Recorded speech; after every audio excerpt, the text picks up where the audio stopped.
Bonjour camarades, je suis l'Encyclope et bienvenue dans cette nouvelle vidéo. Aujourd'hui nous allons parler des Gaulois et je vais vous raconter certaines choses que vous ne savez pas forcément sur ce peuple.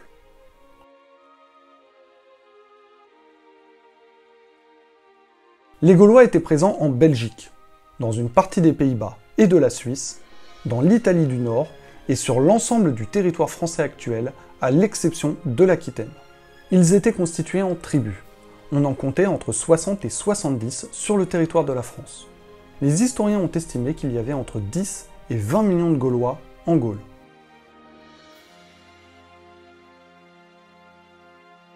Les différentes tribus gauloises se considéraient comme celtes.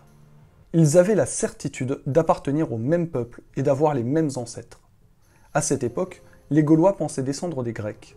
La légende voulait que Héraclès, lors d'un voyage en Gaule, pour se reposer entre deux de ses travaux, avait séduit la fille d'un roi local et lui avait fait de nombreux enfants. Ces enfants auraient ensuite constitué les différentes familles de l'aristocratie gauloise. C'est évidemment faux, même si la ville de Marseille, auparavant Massilia, a été fondée et peuplée par des Grecs de la cité de Phocée. Le reste des tribus gauloises descendait d'une civilisation commune. Il s'agit de la culture de Hallstatt.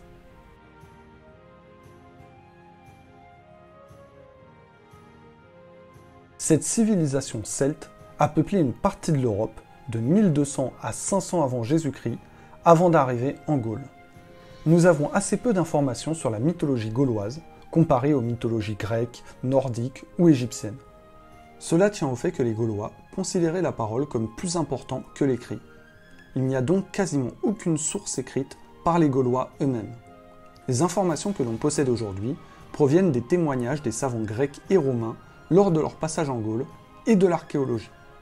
Les dieux gaulois les plus connus sont Bélénos, dieu de la lumière et du soleil, Cernunnos, le dieu de la vie et de la mort, Epona, la déesse des chevaux, qui est aussi le nom du cheval de Link dans les jeux Zelda, Taranis, le dieu des orages, Toutatis, le dieu de la guerre.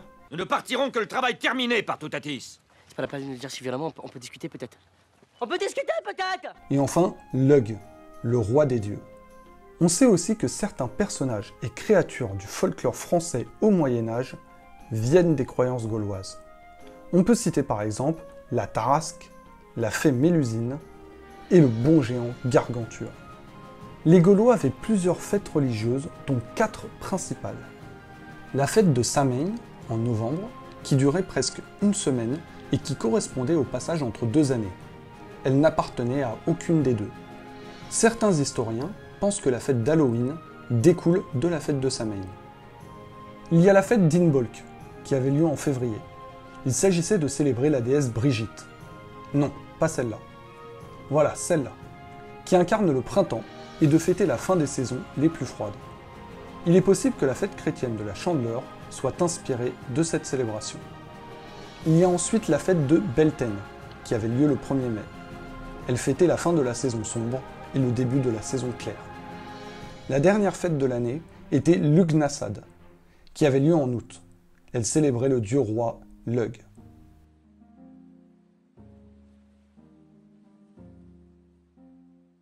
Les Gaulois se nommaient en tant que Celtes.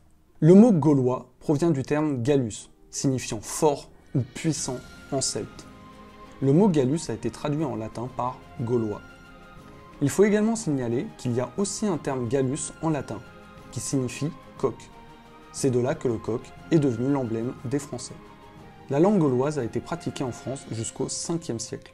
Il reste encore une centaine de mots gaulois utilisés aujourd'hui, tels que char, charrue, bâche, balai, béret, borne, alouette, bruyère, bouleau, chêne, druide, chemin, caillou, galet, ruche, mouton ou encore crème.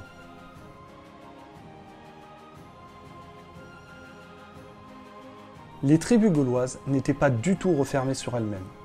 Elles eurent des contacts avec la majorité des grandes puissances de l'époque. Il y eut beaucoup d'échanges commerciaux avec les Romains. On a découvert notamment de nombreuses amphores que les Gaulois achetaient en quantité aux Romains. Les tribus gauloises avaient même créé une monnaie spéciale pour faciliter les échanges avec les Romains. Mais la majeure partie des relations entre les Gaulois et les autres peuples concernait le mercenariat. Les Gaulois étaient considérés comme de grands guerriers, et les grandes puissances de l'Antiquité offraient des ponts d'or pour les recruter. Ils ont été recrutés à Rome, en Libye, en Espagne, en Sardaigne, en Corse, à Carthage, en Turquie et chez les cités grecques. Ils se sont installés pendant plusieurs décennies en Turquie. D'ailleurs, le quartier de Galatasaray, à Istanbul, doit son nom aux Gaulois. Galatasaray veut dire palais des Gaulois, car ils avaient établi leur résidence dans ce quartier.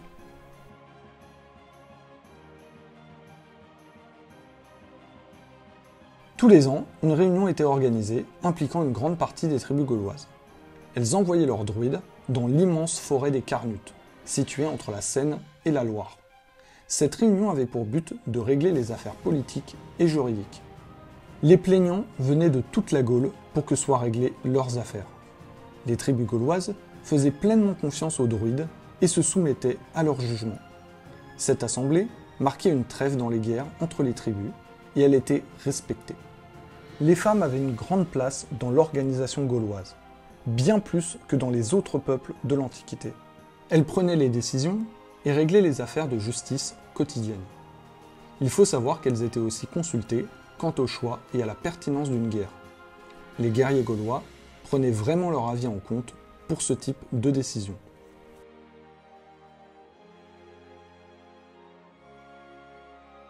Les Gaulois ont été un peuple d'inventeurs. Parmi les nombreuses inventions des Gaulois, on compte la côte de maille, qui sera ensuite reprise par les légions romaines, le tonneau, qui remplacera l'amphore, la moissonneuse, dont les versions les plus modernes reprennent en grande partie celles des Gaulois, pour rester dans le domaine agricole, la faux, la serpe, les forces, dont on se sert encore aujourd'hui pour le jardinage, ou récolter la laine des moutons, par exemple, le briquet, qui fonctionnait à cette époque avec un silex, et le savon sous sa forme solide. J'espère que vous aurez appris des choses sur les Gaulois lors de cet épisode. Si c'est le cas, n'hésitez pas à vous abonner et à partager. On se retrouve bientôt pour une nouvelle vidéo. N'oubliez pas, nous n'avons peur de rien, à part que le ciel nous tombe sur la tête. À la prochaine, camarades!